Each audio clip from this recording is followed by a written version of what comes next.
Há 27 anos atrás, eu perdi meu avô para depressão.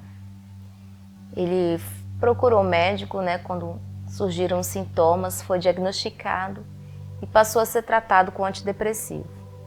Mas só os medicamentos não foram suficientes.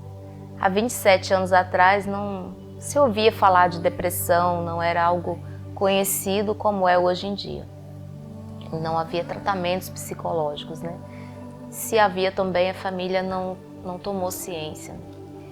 E a gente percebia no meu avô uma grande necessidade que ele tinha de ser preenchido com alguma coisa. Ele pedia para que os netos lessem a Bíblia para ele, então nós sentávamos e ia passando um para o outro a Bíblia e lendo alguns trechos.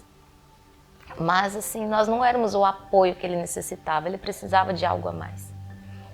E, infelizmente, ele não conseguiu essa ajuda que ele precisava e perdeu a luta para a depressão. E eu queria dizer para todos que estão lutando contra a depressão que essa luta não é só sua. Sempre vai haver alguém que vai estar ali para lutar com você, por mais que você ache que não, por mais que você acredite que não é amado, que não é aceito, sempre tem alguém para te apoiar. Pode estar numa situação que parece que você não vai ter escolha, mas existe uma escolha.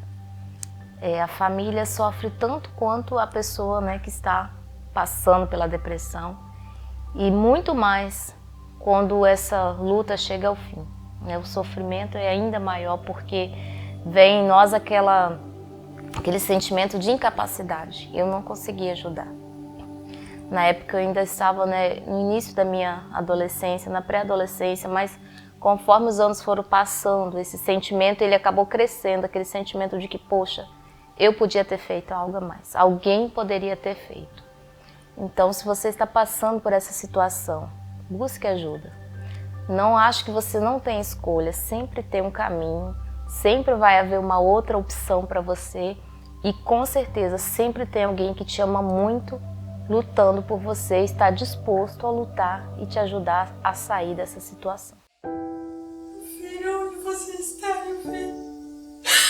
Onde você passou a noite? Como você deve estar?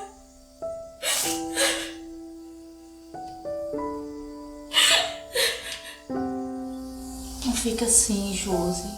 A gente vai achar ele. Tá todo mundo procurando. Ele tá perdido, mas ele tá em algum lugar. Confia. Nós vamos encontrar ele. Nós sempre amamos ele. Ele, a gente sempre cuidou bem dele. Não sei por que ele ficou assim.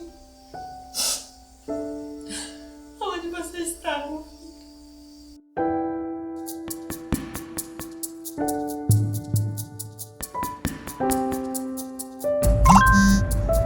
Acharam ele. Ele saindo para a passarela. Eu vou atrás dele. Eu vou junto.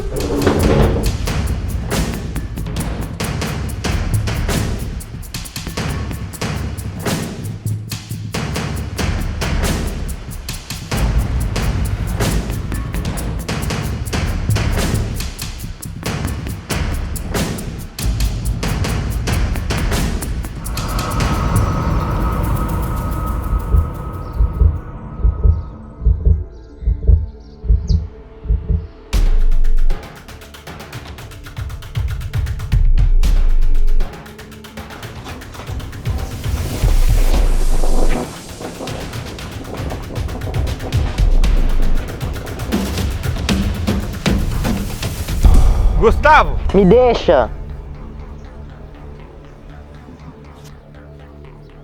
Não faça isso, Gustavo! Eu só quero resolver isso sozinho. Gustavo! Ok, como quiser. Acabar com o seu sofrimento só irá trazer mais sofrimento, Gustavo. Não chega perto!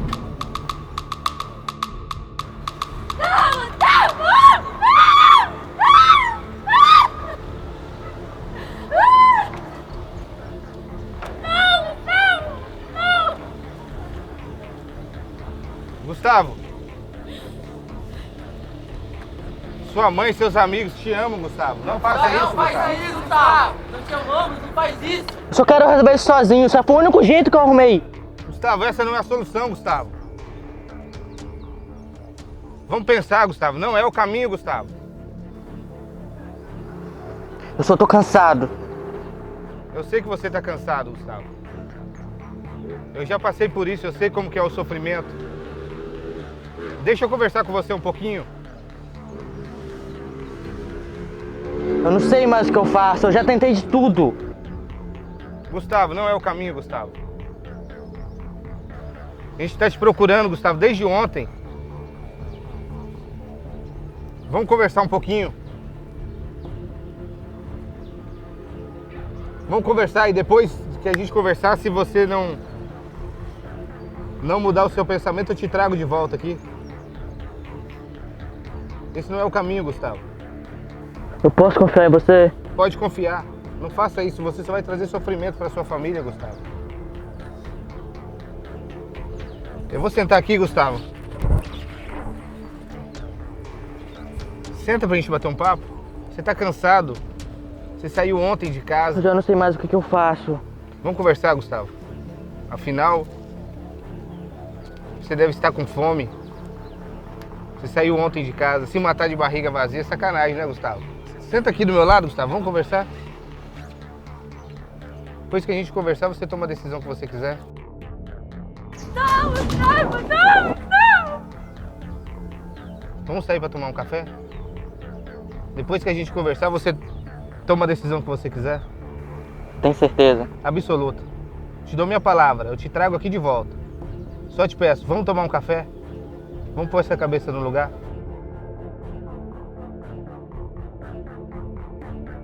Me dê só uma oportunidade.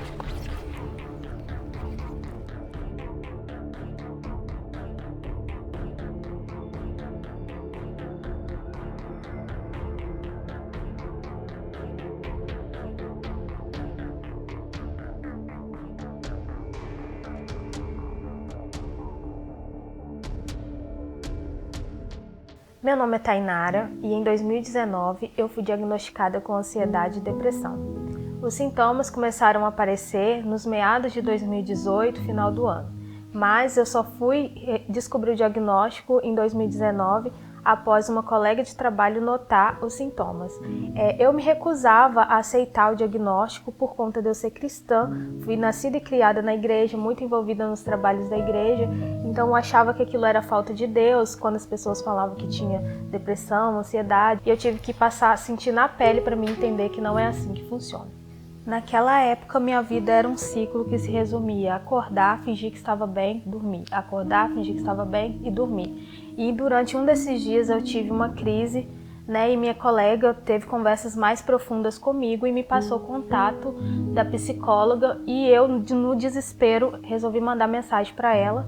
E comecei a conversar e entender que eu precisava procurar ajuda. Eu sempre fui uma pessoa muito comunicativa, mas sempre tive dificuldade em expressar os meus sentimentos. E aí eu já estava notando esses sintomas, mas precisou de alguém me alertar, né, para me entender que eu precisava de um tratamento. Aí eu precisei de tratamento psiquiatra, psicólogo, medicamento, muito auxílio da minha família, dos meus amigos, e mesmo assim foi um processo muito difícil. Tinha dias que eu estava ótima, tinha dias que eu estava no fundo do poço. Eu conseguia ver que as pessoas estavam me ajudando, mas eu achava inútil, né? Algumas pessoas chegavam para mim para falar coisas de Deus. E a depressão parece que ela cega a mente da gente, parece que ela dá um branco na mente da gente, que a gente não consegue enxergar as coisas que parecem ser tão claras. Por isso que muitas pessoas falam, é frescura, é coisa do diabo, né? Porque elas realmente não entendem o que se passa na cabeça de uma pessoa, que a gente parece que cega. Eu ficava falando com as pessoas quando vinham me falar de Deus, que era para as pessoas pararem de colocar a responsabilidade em Deus, né? Que tudo era Deus vai te ajudar. Deus não vai me ajudar, gente. Eu pensava assim, que eu precisava me ajudar e que não tinha mais jeito, que não tinha, nem Deus poderia me ajudar. Eu já estava cansada daquilo tudo, parecia que nunca ia acabar. E teve um dia que meu histórico de pesquisa no celular era só sobre medicamentos para tomar, pesquisas suicidas, porque eu queria acabar com a minha vida de uma forma mais silenciosa e que a minha família não ficasse triste, porque todo mundo é cristão, todo mundo, né, suicidar não é certo. Então eu não queria que o meu filho, quando crescesse e soubesse a história, pensasse que a mãe dele fosse uma fraca, né? Então, durante muitas pesquisas eu decidi que eu iria forjar um acidente para parecer que foi tragédia, né? E a minha família não ficar tão com a consciência pesada por não ter me ajudado, né? Mas na verdade eles estavam fazendo tudo o que podia por mim, mas eu que não enxergava, que não conseguia ver aquela situação toda. E um certo dia eu resolvi escrever cartas para todos eles, fiz cartas, coloquei no lugar estratégico e pensei em me jogar contra um carro, né? Se o carro não me acertasse no ponto que eu estava tentando ir em alta velocidade, eu iria acertar um muro e ali eu acabaria com a minha vida. Eu estava certa daquilo e fui com toda a convicção, com toda a firmeza que eu iria fazer aquilo, acelerei minha moto o mais rápido possível, só que quando eu iria me chocar contra o carro, simplesmente a moto parou, eu freiei a moto como se a moto estivesse a 10 por hora e ela não estava, freou muito rápido, a moto não cantou pneu, não fez nada, parou e eu segui viagem muito indignada porque eu não tinha conseguido realizar aquilo que eu tinha planejado e eu não entendi o motivo de eu ter freado, sendo que eu saí muito convicção daquilo. E eu fui para casa acelerando, correndo e indignada com aquela situação, pensando comigo que eu não prestava nem para morrer e por que eu tinha feito aquilo. E entrei pro meu quarto correndo e comecei a chorar. Foi ali que pela primeira vez na minha vida eu escutei a voz de Deus. Eu não senti Deus falando comigo, eu não senti uma voz de Deus. Eu escutei como se Ele estivesse no meu lado. Quando eu indagava o porquê que eu freiei, Ele simplesmente disse, foi eu. 2 palavras muito simples, mas que mudou a minha vida completamente naquela hora. Foi ali que eu comecei a chorar mais ainda e entendi que não era eu. Que aquela moto, se eu tivesse freado naquela situação, eu teria caído. Era Deus, não tinha capacidade na velocidade que estava. Mas Deus me freou naquele momento e foi ali que eu passei a acreditar em mim novamente. Que eu entendi que a morte que eu não queria verdadeiramente morrer. Eu queria morrer, acabar com a minha dor. Eu queria acabar com aquilo que eu estava sentindo e não com a minha vida. Que a morte era simbólica para aquela situação, para mim. E a partir daquele momento eu comecei a lutar com todas as minhas forças para me sair dessa vida. E Deus me deu várias outras oportunidades, eu fui lutando e hoje eu estou aqui para falar para quem está assistindo que ainda há esperança se a gente confiar em Deus e aprender a ouvir a voz dele quando ele fala com a gente. Às vezes ele falou comigo através da sua própria voz, porque ele tinha falado comigo através de várias pessoas, através de músicas, e eu não quis ouvir. Mas ele precisou falar diretamente comigo para me entender que ele estava comigo ali. E ali eu comecei a lutar e venci. E hoje estou aqui. Talvez as pessoas pensam, ninguém me ajuda. Eu tô sozinha, ninguém gosta de mim. Mas a gente sempre tem alguém. E as pessoas essenciais para a minha melhora foram os meus pais, meu irmão, os profissionais que cuidaram de mim, né? Os meus colegas de trabalho que estiveram muito comigo. Meu filho, que sempre estava ali. Quando eu estava em crise de ansiedade, ele sempre chegava, mamãe, me dava um abraço mesmo sem entender o que estava acontecendo. E essas pessoas foram essenciais para a minha melhora.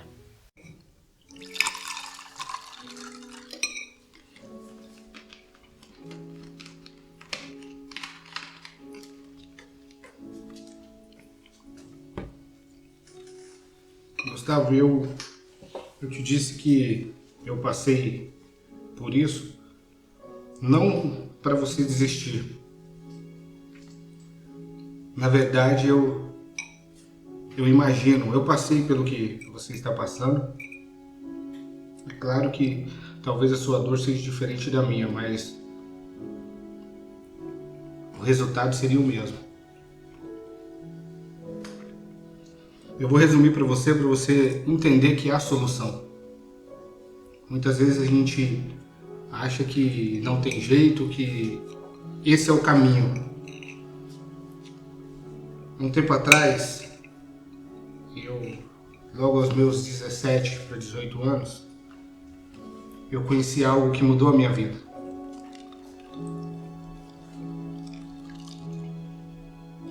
Na real, eu já conhecia. Eu conhecia como jovem. E aos meus 17 para 18 anos, realmente, eu passei a enxergar Jesus. E foi aí que minha vida mudou para melhor. Só que nesse caminhar, teve muitas pedras que me fizeram pensar da mesma maneira que você pensou hoje. Eu fazia programa em rádio, Gustavo, e eu comecei na sexta-feira fazendo uma programação, e quando foi passando-se o tempo, eu já estava de segunda a sexta. Era algo que eu gostava. Eu era vice-líder de uma mocidade, de repente eu passei a ser líder. Só que nesse período aconteceu coisas que me fizeram perder o sentido. Eu não quero ser chato. Eu não quero trazer para você algo que, tá tentando me levar na conversa, me levar com palavras. Na real, Gustavo, foi aí que as pessoas, não sei, eu acredito que tudo tem um propósito, né, nessa vida, se levantaram contra o projeto que eu tinha no rádio. Eu me lembro que nós estávamos à véspera de um congresso e o tema já estava aprovado por todos. Era o tempo da Oficina G3. Você conhece? E de repente, faltando aproximadamente 20 dias para acontecer o evento,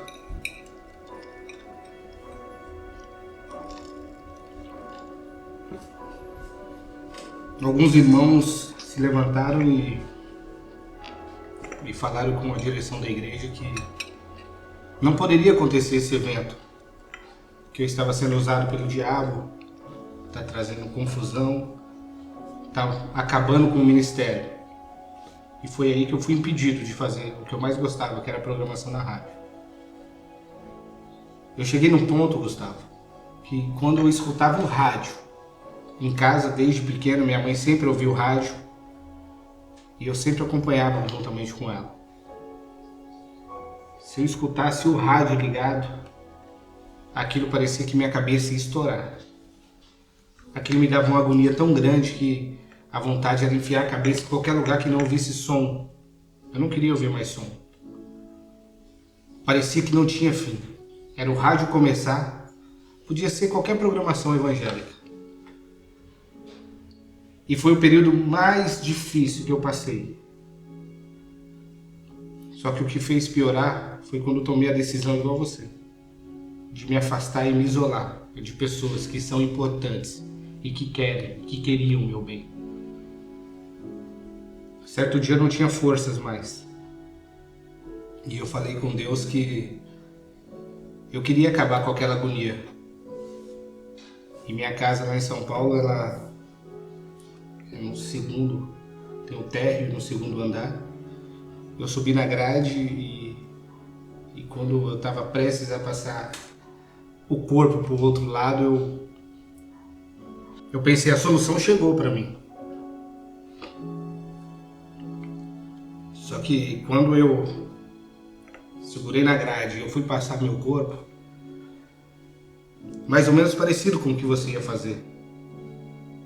Quando eu te encontrei na linha, me veio à memória esse período que foi o mais difícil da minha vida. Alguém que eu tinha encontrado de uma visão diferente. Alguém que eu cresci ouvindo, mas que a partir dos 17 anos eu passei a enxergar, eu passei a ouvi-lo, falou nitidamente ao meu ouvido. Prestes a virar o corpo, Gustavo, o Espírito Santo falou comigo. Eleva os seus olhos para o alto, que é de lá que vem o socorro. E eu me lembro que naquela hora eu comecei a chorar. Eu comecei a chorar. E de lá para cá, quando eu fui desenvolvendo um relacionamento mais estreito com essa pessoa, a minha vida mudou. Tristeza, vazios, eram muitos. Talvez alguma palavra que falaram para você te magoou. Talvez atitudes de pessoas te magoou até hoje. Porque eu carreguei esse peso durante muito tempo. Carreguei até o dia que, dentro da igreja, as pessoas que falaram, que se levantaram e fizeram com que eu me sentisse um nada, foram as mesmas que pediram desculpa e reconheceram que estavam errados. E ali foi colocado uma pedra sobre isso. Então eu te convido a você pensar que tem solução para você. Tem um caminho, tem uma saída. Só que só depende de você. Será que isso tem solução para mim? Que eu vejo as pessoas preocupadas comigo, mas em meio a tantas tentativas de acerto, tantas tentativas de melhorar, eu vejo que eu sou o problema. E isso tudo que eu acabei de passar foi o único jeito que eu arrumei para resolver esse problema todo. O único jeito que eu achei foi acabar com isso, dar um fim eu mesmo, por mim. Gustavo, você tem pessoas que Deus colocou do seu lado, pessoas especiais. Você tem sua família, você tem seus amigos, você tem sua igreja. Tem saída, tem solução. Eu conheço pessoas que, além desses que te amam, pode te ajudar a tomar um novo rumo, a reescrever uma nova página da sua história a partir de hoje. Eu conheço pessoas capacitadas para te orientar, algo que eu não tive, mas hoje eu quero apresentar a você. Me deixa apresentá-los? Tá bom, eu topo.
Graças a paz, boa noite.